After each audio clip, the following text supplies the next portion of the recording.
Community Band's 30th season of making music for the enjoyment of audiences throughout the area, as well as for the enjoyment of ourselves. We are a congenial, diverse group of music performers whose ages range from 14 to 77. Through the years, over 200 musicians have been a part of the band. We will still have 4 of the original 13 members who met for the first rehearsal. 3 of them are with us today, and they will give you a little wave. We have Jeanette Petrowski,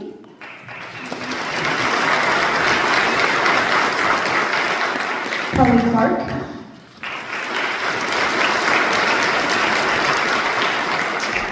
and Randy Purdy.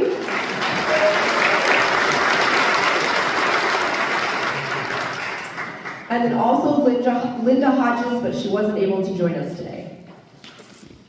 The organization has performed over 460 plus concerts. Members represent the Nebraska counties of Cass, Gage, Johnson, Lancaster, Nemaha, Odo, Pawnee, Richardson, and Seward. The Missouri County of Atchison is also represented.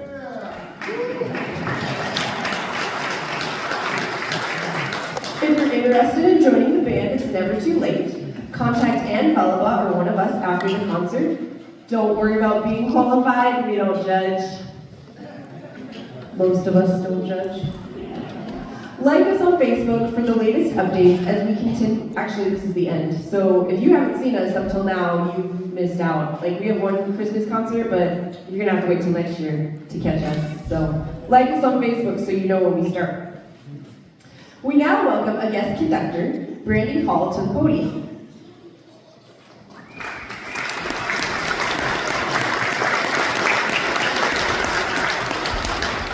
Brandy is in her 26th year of teaching music at the public schools. She is currently in her 6th year as Director of Bands at Syracuse Public Schools in Syracuse, Nebraska. She conducted the band from 1998 to 1999 while being director at Pawnee City. Catherine Lee Bates was the poet behind the words that would evolve into one of the nation's most beloved patriotic songs. On an expedition to the top of Pikes Peak, Bates found herself drawn to the sea-like expanse of country under ample skies. After her words were published in a weekly newspaper, it was quickly set to music by S.A. Wards. Bates was surprised at the success of the work and reflected that the reason was due to the clear fact that Americans hold strong faith in human brotherhood. In fact, the patriotism for this song is still so strong that it has been performed before every Super Bowl since 2009. This is Cameron Dragon and Jay Dawson's concert band arrangement of America the Beautiful.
back and Valala to the podium.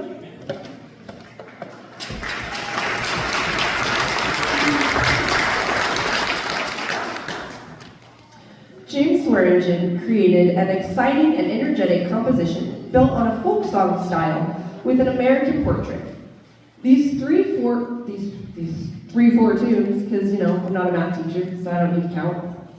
These 4 tunes that can be heard transitioning throughout tell the story of the 100 years of business for the Smuckers Company. Ohio, 1897 was the year and state Jerome Monroe Smucker started his company. Keepers of the Land expresses the principles of preservation and respect that the company held.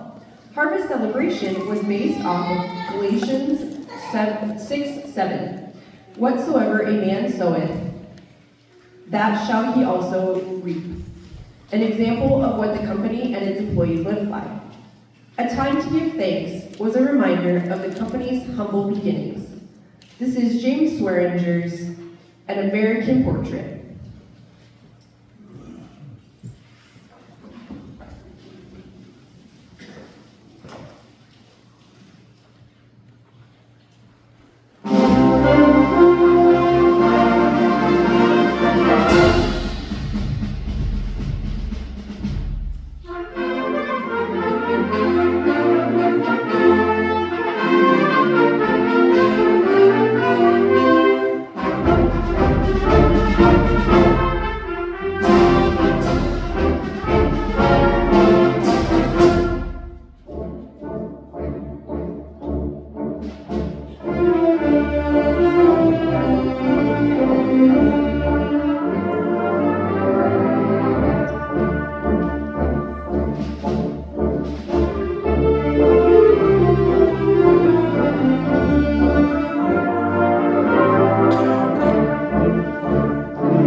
Anybody want a peanut butter and jelly sandwich now?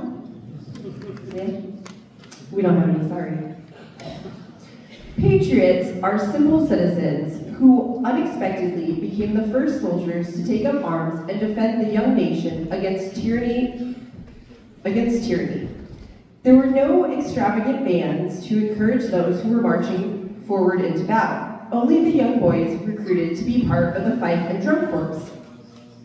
James Boyer's Salute to the Patriots is a tribute to the men and women who struggled to serve and protect the early United States. The spirited concert band number depicts songs that express the nation's history. This is Salute to the Patriots.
wife songwriting team who came up with Let There Be Peace on Earth. In 1955, they wrote a song about their dream of peace for the world and how they believed each one of us could help create it. In Cy Miller's words, again, this simple thought, let there be peace on earth, and let it begin with me, first born on a mountaintop in the voices of youth, as it continues to travel from heart to heart, gathering in people whoever wish to become a note in the song of understanding and peace. Peace for all mankind, that is.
Let's bring back a crowd favorite, Dennis MG!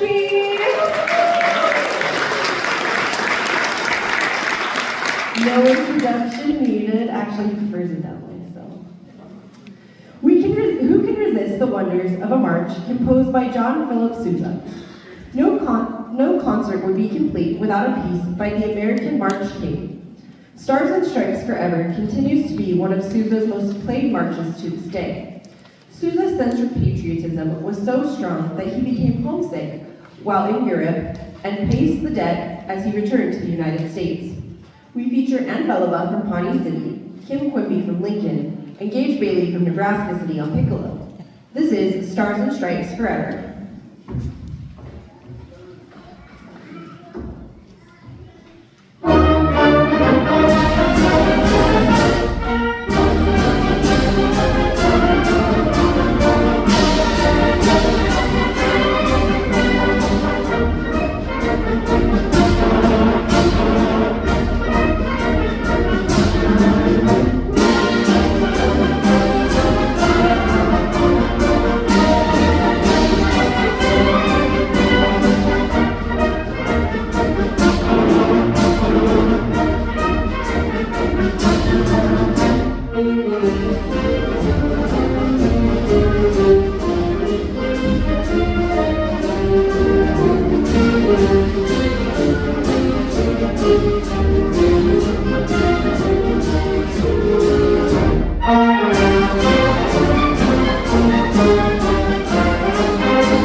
We were all taught the familiar patriotic tune, God Bless America, in our school years.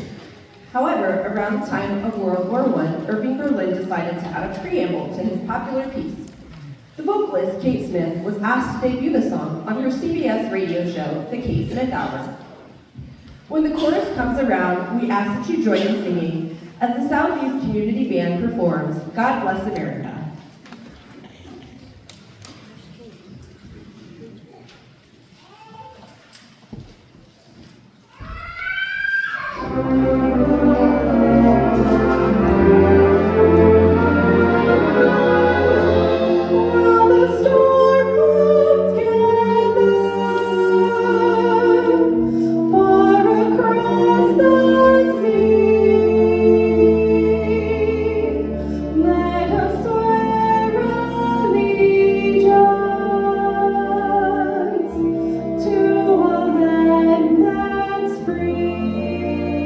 me.